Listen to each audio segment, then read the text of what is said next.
ओम शांति। 4 नवंबर 2025 बाबा के महावाक्य। मीठे बच्चे, अभी तुम सत्य बाप द्वारा सत्य देवता बन रहे हो, इसलिए सत्युग में सत्संग करने की जरूरत नहीं। प्रश्न: सत्युग में देवताओं से कोई भी विक्रम नहीं हो सकता है, क्यों? उत्तर: क्योंकि उन्हें सत्य बाप का वरदान मिला हुआ है। विकर्म तब होता है जब रावण का श्राप मिलने लगता है। सत्युग त्रेता में है ही सदगति, उस समय दुर्गति का नाम नहीं, विकार ही नहीं जो विकर्म हो। द्वापर कलयुग में सबकी दुर्गति हो जाती, इसलिए विकर्म होते रहते हैं। यह भी समझने की बातें हैं। ओम शांति। मीठे मीठे रूहानी बच्चों प्रति बाप बैठ समझाते हैं। यह सुप्रीम बाप भी है, सुप्रीम टीचर भी है, सुप्रीम सतगुरु भी है। बाप की ऐसी महिमा बताने से ऑटोमेटिकली सिद्ध हो जाता है कि श्री कृष्ण किसी का बाप हो नहीं सकता। वह तो छोटा बच्चा सत्युग का प्रिंस है, वह टीचर भी नहीं हो सकता। खुद ही बैठकर टीचर से पढ़ते हैं।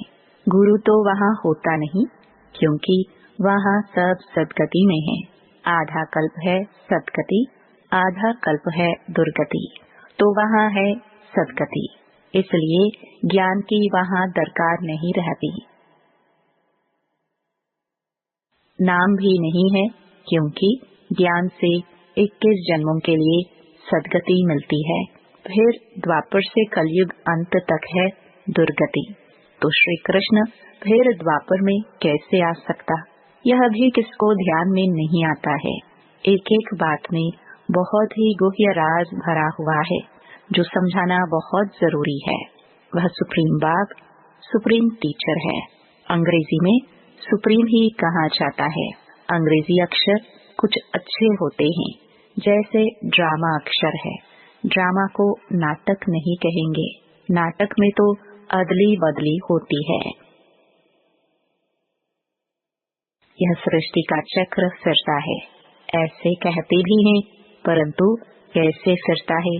हूबहू फिरता है या चेंज होती है, यह किसको भी पता नहीं है। कहते भी हैं बनी बनाई बन रही। जरूर कोई खेल है जो फिर से चक्कर खाता रहता है। इस चक्र में मनुष्यों को ही चक्कर लगाना पड़ता है। अच्छा, इस चक्र की आयु क्या है? कैसे रिपीट होता है? इसको फिरने में कितना समय लगता है? यह कोई नहीं जानते। इस्लामी, बौद्धि आदि यह सब हैं घराने जिनका ड्रामा में पार्ट है। तुम ब्राह्मणों की डिनास्टी नहीं है, यह है ब्राह्मण कुल। सर्वोत्तम ब्राह्मण कुल कहा जाता है। देवी देवताओं का भी कुल है। यह तो समझाना बहुत सहज है। सूक्ष्म वतन में फरिश्ते रहते हैं, वहाँ हड्डी मांस होता नहीं। देवताओं को तो हड्डी मांस है ना। ब्रह्मा सो विष्णु, विष्णु सो ब्रह्मा। विष्णु की नाभि कमल से ब्रह्मा क्यों दिखाया है? सूक्ष्म वतन में तो यह बातें होती नहीं, न जवाहरात आदि हो सकते, इसलिए ब्रह्मा को सफेद पोषधारी ब्राह्मण दिखाया है। ब्रह्मा साधारण मनुष्य बहुत जन्मों के अंत में गरीब हुआ ना। इस समय है ही खादी के कपड़े। वह बेचारे समझते नहीं सूक्ष्म शरीर क्या होता है। तुमको बाप समझाते हैं। वहाँ है ही फरिश्ते जिनको हड्डी मांस होता नहीं। सूक्ष्म वतन में तो यह श्रृंगार आदि होना नहीं चाहिए, परंतु चित्रों में दिखाया है तो बाबा उसका ही साक्षात्कार कराए, फिर अर्थ समझाते हैं। जैसे हनुमान का साक्षात्कार कराते हैं। अब हनुमान जैसा कोई मनुष्य होता नहीं। भक्ति मार्ग में अनेक प्रकार के चित्र बनाए हैं। जिनका विश्वास बैठ गया है, उनको ऐसा कुछ बोलो तो बिगड़ पड़ते। देवियों आदि की कितनी पूजा करते हैं, फिर डुबो देते हैं। ये सब है भक्ति मार्ग। भक्ति मार्ग के दलदल में गले तक डूबे हुए हैं, तो फिर निकाल कैसे सकेंगे? निकालना ही मुश्किल हो जाता है। कोई कोई तो औरों को निकालने निमित्त बन खुद ही डूब जाते हैं, खुद गले तक दुबन में फंसते अर्थात काम विकार में गिर पड़ते हैं। यह है सबसे बड़ा दुबन, दलदल। सत्युग में यह बातें होती नहीं। अभी तुम सत्य बाप द्वारा सत्य देवता बन रहे हो, फिर वहाँ सत्संग होते नहीं। सत्संग यहाँ भक्ति मार्ग में करते रहते हैं। समझते हैं सब ईश्वर के रूप हैं, कुछ भी नहीं समझते।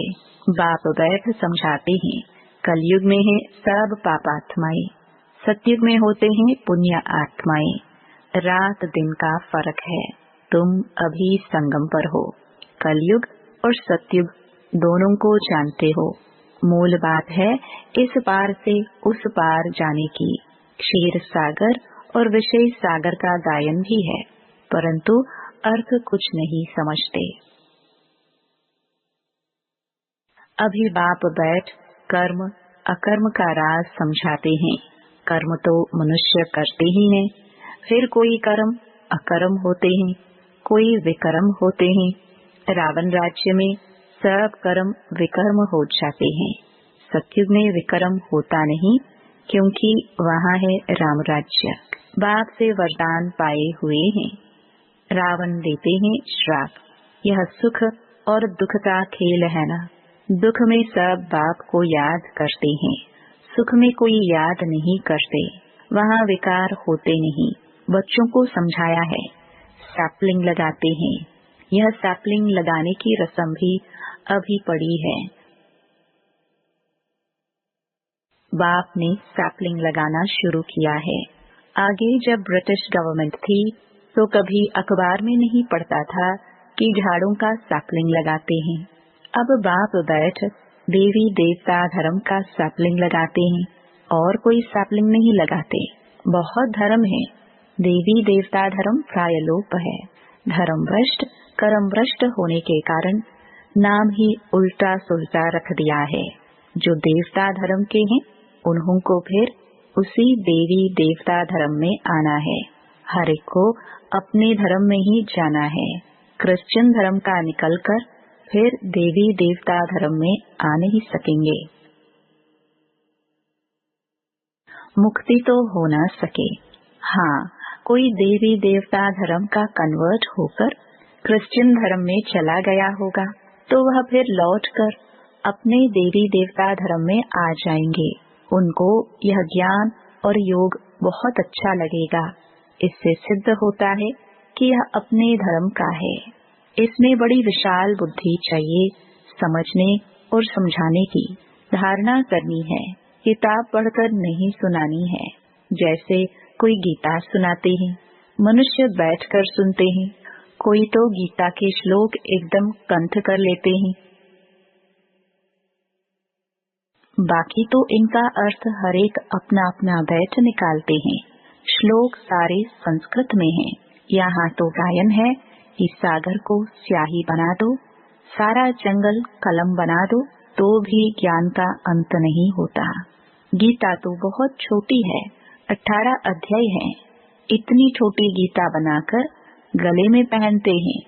बहुत पतले अक्षर होते हैं, गले में पहनने की भी आदत होती है। कितना छोटा लॉकेट बनता है, वास्तव में है तो सेकंड की बात। बाप का बना जैसे कि विश्व का मालिक बना। बाबा, हम आपका एक दिन का बच्चा हूँ, ऐसे भी लिखने शुरू करेंगे। एक दिन में निश्चय हुआ और फट से पत्र लिखेंगे। बच्चा बना तो विश्व का मालिक हुआ। यह भी कोई की बुद्धि में मुश्किल बैठता है। तुम विश्व का मालिक बनते हो ना, वहाँ और कोई खंड नहीं रहता है। नाम निशान गुम हो जाता है। कोई को मालूम भी नहीं रहता कि यह खंड थे।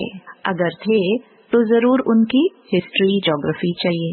वहाँ यह होते ही नहीं, इसलिए कहा जाता है तुम विश्व के मालिक बनने वाले हो। बाबा ने समझाया है, मैं तुम्हारा बाप भी हूँ, ज्ञान का सागर हूँ। यह तो बहुत ऊंच ते ऊंच ज्ञान है जिससे हम विश्व के मालिक बनते हैं। हमारा बाप सुप्रीम है, सत्य बाप, सत्य टीचर है, सत्य सुनाते हैं, बेहद की शिक्षा देते हैं, बेहद का गुरु है, सबकी सदगति करते हैं। एक की महिमा की तो वही महिमा फिर दूसरे की हो नहीं सकती, फिर वह आप समान बनाए तब हो सकते। तो तुम भी पतित पावन ठहरे, सत नाम लिखते हैं। पतित पावनी गंगाएं यह माताएं हैं। शिव शक्ति कहो, शिव वंशी कहो। शिव वंशी ब्रह्मा कुमार कुमारियां। शिव वंशी तो सब हैं, बाकी ब्रह्मा द्वारा रचना रचते हैं, तो संगम पर ही ब्रह्मा कुमार कुमारियां होते हैं। ब्रह्मा द्वारा एडॉप्ट करते हैं, पहले पहले होते हैं ब्रह्मा कुमार कुमारियां। कोई भी एतराज उठाते हैं तो उसको बोलो यह प्रजापिता है, इनमें प्रवेश करते हैं। बाप कहते हैं बहुत जन्मों के अंत में मैं प्रवेश करता हूँ। दिखाते हैं विष्णु की नाभि से ब्रह्मा निकला। अच्छा, विष्णु फिर किसकी नाभि से निकला? उसमें एरो का निशान दे सकते हो कि दोनों ओतप्रोत हैं, ब्रह्मा सो विष्णु, विष्णु सो ब्रह्मा। यह उनसे वह उनसे पैदा हुआ है। इनको लगता है 1 सेकंड, उनको लगता है 5000 वर्ष। यह वंडरफुल बातें है ना, तुम बैठ समझाएंगे। बाप कहते हैं लक्ष्मी नारायण 84 जन्म लेते हैं, फिर उनके ही बहुत जन्मों के अंत में मैं प्रवेश कर यह बनाता हूँ। समझने की बात है ना। बैठो तो समझाए कि इनको ब्रह्मा क्यों कहते हैं। सारी दुनिया को दिखाने के लिए यह चित्र बनाए हैं। हम समझा सकते हैं, समझने वाले ही समझेंगे, नहीं समझने वाले के लिए कहेंगे यह हमारे कुल का नहीं है। बेचारा भल वहाँ आएगा, परंतु प्रजा में। हमारे लिए तो सब बेचारे हैं ना, गरीब को बेचारा कहा जाता है। कितनी पॉइंट्स बच्चों को धारण करनी है, भाषण करना होता है टॉपिक्स पर। यह टॉपिक कोई कम है क्या? प्रजापिता ब्रह्मा और सरस्वती 4 भुजाएं दिखाते हैं, तो 2 भुजा बेटी की हो जाती हैं। युगल तो है नहीं, युगल तो वास्तव में बस विष्णु ही है। ब्रह्मा की बेटी है सरस्वती, शंकर को भी युगल नहीं है, इस कारण शिव शंकर कह देते हैं। अब शंकर क्या करते हैं? विनाश तो एटॉमिक बॉम्ब से होता है। बाप कैसे बैठ बच्चों का मौत कराएंगे? यह तो पाप हो जाए। बाप तो और ही सबको शांति धाम वापस ले जाते हैं बिगर मेहनत। हिसाब किताब चुकतो कर सब घर जाते हैं, क्योंकि कयामत का समय है। बाप आते ही हैं सर्विस पर, सबको सदगति दे देते हैं। तुम भी पहले गति में फिर सदगति में आएंगे। यह बातें समझने की हैं। इन बातों को जरा भी कोई नहीं जानते। तुम देखते हो कोई तो बहुत माथा कपाते हैं, बिल्कुल समझते नहीं। जो कुछ अच्छा समझने वाले होंगे वह जाकर समझेंगे। बोलो एक एक बात पर समझना है तो टाइम दो, यहाँ तो सिर्फ हुक्म है। सबको बाप का परिचय दो। यह है ही कांटों का जंगल, क्योंकि 1-2 को दुख देते रहते हैं। इसको दुखधाम कहा जाता है। सतयुग है सुखधाम। दुखधाम से सुखधाम कैसे बनता है यह तुमको समझाए। लक्ष्मी नारायण सुखधाम में थे, फिर यह 84 जन्म ले दुखधाम में आते हैं। यह ब्रह्मा का नाम भी कैसे रखा? बाप कहते हैं मैं इसमें प्रवेश कर बेहद का संन्यास कराता हूँ। फट से संन्यास करा देते हैं, क्योंकि बाप को सर्विस करानी है, वही कराते हैं। इनके पिछाड़ी बहुत निकले जिसका नाम बैठ रखा। वह लोग फिर बिल्ली के पुंगरे बैठ दिखाते हैं। ये सब है दंत कथाएं। बिल्ली के पुंगरे हो कैसे सकते? बिल्ली थोड़े बैठ ज्ञान सुनेगी। बाबा युक्तियाँ बहुत बतलाते रहते हैं। कोई बात किसको समझ में न आए तो उनको बोलो, जब तक अलफ को नहीं समझा है तो और कुछ समझ नहीं सकेंगे। एक बात निश्चय करो और लिखो, नहीं तो भूल जाएंगे, माया भुला देगी। मुख्य बात है बाप के परिचय की। हमारा बाप सुप्रीम टीचर है, जो सारे विश्व के आदि मध्य अंत का राज समझाते हैं, जिसका कोई को पता नहीं है। इस समझाने में टाइम चाहिए। जब तक बाप को नहीं समझा है तब तक प्रश्न उठते ही जाएंगे। अलफ नहीं समझा है तो बे को कुछ नहीं समझेंगे, मुफ्त संशय उठाते रहेंगे। ऐसे क्यों? शास्त्र में तो ऐसे कहते हैं। इसलिए पहले सबको बाप का परिचय दो। अच्छा, मीठे मीठे सिखिलदे बच्चों प्रति मात पिता बाप दादा का याद प्यार और गुड मॉर्निंग। रूहानी बाप की रूहानी बच्चों को नमस्ते। धारणा के लिए मुख्य सार। पहला, कर्म, अकर्म और विकर्म की गुह्य गति को बुद्धि में रख। अब कोई विकर्म नहीं करने हैं। ज्ञान और योग की धारणा करके दूसरों को सुनाना है। दूसरा, सत्य बाप की सत्य नॉलेज देकर मनुष्यों को देवता बनाने की सेवा करनी है। विकारों के दलदल से सबको निकालना है।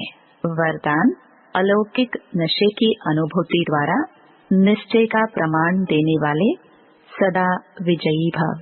अलौकिक रूहानी नशा निश्चय का दर्पण है। निश्चय का प्रमाण है नशा और नशे का प्रमाण है खुशी।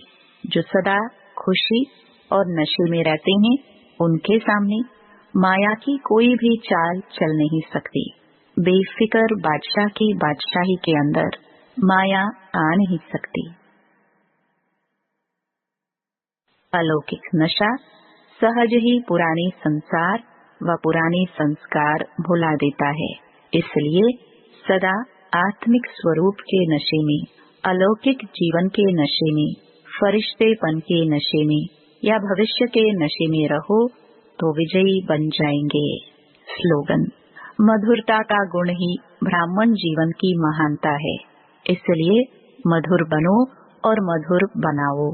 अव्यक्त इशारे, अशरीरी व विदेही स्थिति का अभ्यास बढ़ाओ।